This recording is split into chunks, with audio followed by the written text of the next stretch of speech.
Let's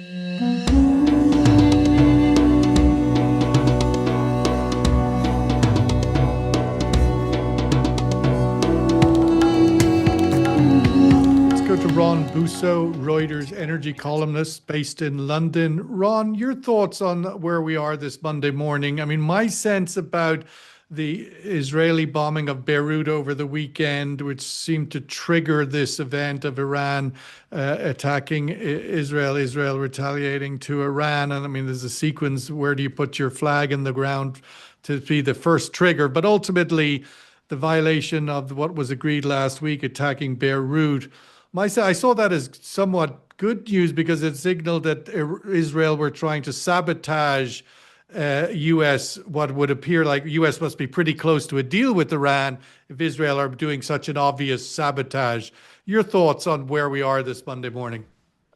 Yeah, so I think we're in a very interesting and unavoidable phase of this conflict. To Omar's point, the market has been in a bit of a la la land for the last couple of weeks, if not 2 months, right? Almost to the day since the ceasefire. There's some very, very fundamental issues that haven't been resolved during the war, and those fundamental issues remain primarily that Israel's objectives of the war have not been achieved. Iran's missile capability is still there, clearly. Iran's nuclear capability is still very much um, functioning to some degree, or let's say it hasn't been completely destroyed, that's for sure. And Hezbollah, although it has been significantly weakened, is still a persistent problem to Israel. Northern Israel is still coming under heavy fire. I was in Israel just the last week. Heavy fire, that reality is completely unsustainable. Israel is heading towards elections, probably September, October. And as Henry Kissinger once said, Israel is only domestic politics. There's no international foreign policy.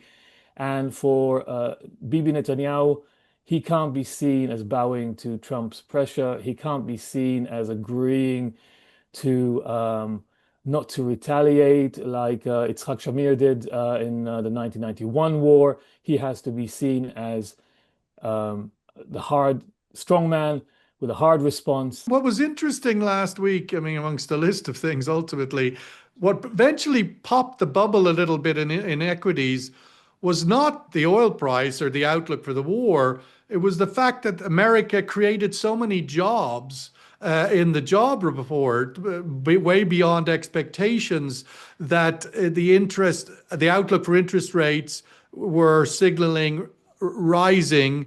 And so consequently, the equity markets finally gave up a little bit of ground on that outlook.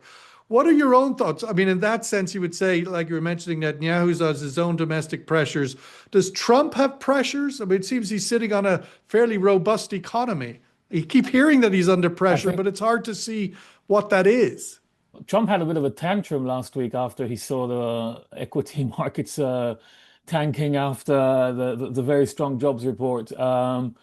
And yes, I think we know that for a long time, that right? We've known that he's for him the S&P and the Nasdaq are the metrics of the economy, and he certainly didn't like it. But look, I mean, to your earlier question about prices, I just put out a column this morning, which admittedly I wrote the end of last week about trying to understand why the oil market is so calm, and even with the 5% uplift today, we're still in kind of a very comfortable territory when looking at the past 2 decades. But there are some very fundamental reasons, and the main ones, according to what I wrote, is that the market is trading unknowns, a lot of unknowns, not a range of scenarios. It's just stuff that's simply unknown. First and Like, foremost is yeah. is of course the deal, which is completely elusive and some would argue is just non-existent. But to Amar's point, the market chose to trust Trump almost blindly. The fate of Hormuz is certainly uncertain. Iran insists on, having some degree of control going forward, which is unsustainable, as we know. And also, the global inventories are depleting extremely quickly, but we just don't know when those draws will hit technical bottoms where, We do know that it seems to be guided. I mean, the research indicates that it's drawing down at about 5 million barrels a day. yes, well, there's some estimates it's much, much higher, by the way, Okay, significantly higher. The EIA said that in May it expected to draw at 9 million global stocks. Um, a day. so a day. And then we saw last week Cushing's inventory is going down to 22 million, and that's extremely close to that 20 million range where some tanks just can't operate. We don't know, but again, we don't know exactly what that range is. It's anywhere between 16 and 20. There are plenty of tanks that are already empty in Cushing. We know that. And once we reach those technical bottoms, then markets have to respond. And the only way to respond is by destroying demand, by and increasing prices. And then we have that big cycle coming through. And finally, I think the biggest unknown, which is we're seeing today, is demand. We just don't know where global demand really is. We're very good at mapping upstream production, tanker movements, flaring at refineries and LNG plants. But when it comes to demand at the pump, there's a huge delay in data. And in today's conflict, that's a real big blind spot. So demand might be, anywhere between 1 million to 5, 6 million BPD below pre-war levels. We're not exactly sure. And I think the market is trading on a lot of optimism at the moment that things will sort themselves out. But I'm increasingly um, kind of bullish on oil price and negative on this prospect of things just working out. Ron, I wanted to get your thought. I mean, of the list of things you mentioned there earlier that we don't have sight on, and the market's sort of trying to trade in the dark a little bit, is this the article you wrote last week on more oil is escaping from Hormuz, keeps traders guessing, was I think the headline you used. But ultimately, how much of that is a factor here in the physical, making up that physical shortage? Is the leakage through the Strait of Hormuz? We hear it increasingly talked about that it may be a lot more than we think and so forth. What's your own assessment and reporting showing on that? Yeah, well, it's a very interesting point and another one of these big enigmas that emerge from this conflict. And yeah, I had a few conversations with very senior people in the Gulf, and consistently they've told me that they just pick up the phone to CENTCOM, or in some cases like the UAE, to their local domestic military, and say want to get X tankers out, and CENTCOM gives them some kind of protective envelope. It's not a kind of an escort in the kind of 1980s fashion, but there is some kind of support. And tankers do get out. We don't know exactly how many. Sorry, what does that mean? An envelope or what is that? Aerial support, Oh, right. radar support. If Okay. they, I mean, I'm assuming if they see any movements on the Iranian side, they would try to counter them, like we Okay. saw. Yeah, that's kind of the impression.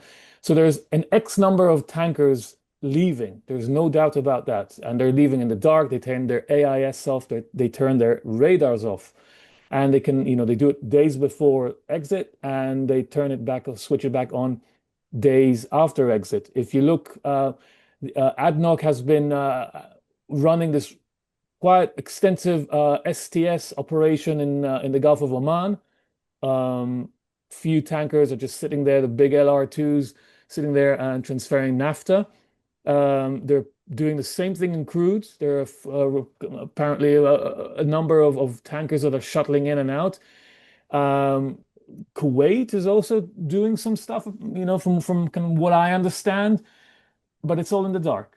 and it's very hard to monitor. And I'm not saying that it's anywhere close to kind of the pre-war levels, no, but it's probably more than what satellite monitoring companies see, and some of them actually admit that there's a large chunk of tankers that are going out in the dark, which makes it much If they harder. go out in the dark, does that mean like Kepler and Vortexa and these companies, they can't see?